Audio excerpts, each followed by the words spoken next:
Titolo: Addiventiamo tutti dottori. Io c'è un amico che prima era sempre allegro. Da qualche tempo io sempre spagnato.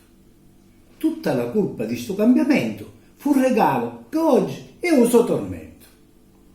In occasione delle ultime feste di Natale, i suoi figli lo posero modernizzare. Ci accattarono un bellissimo cellulare per poter pure come uno di internet conversare.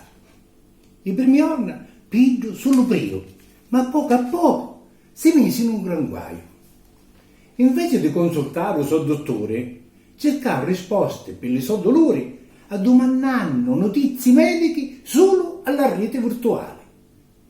Ci do la testa, può essere un tumore, ci do lo petto e un attacco al cuore, ci do lo polso e una rottura d'osso, ci do lo sangue e la prostata non fanno.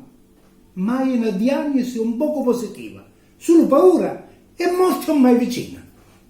Caro Fratuzzo, amico d'Omacore, potrebbe essere, ti voglio consigliare. Etta o telefono sotto un trattore e ritorna subito alla tua vita normale. Invece di usare la rete virtuale, fatti due passi e va a un giornale.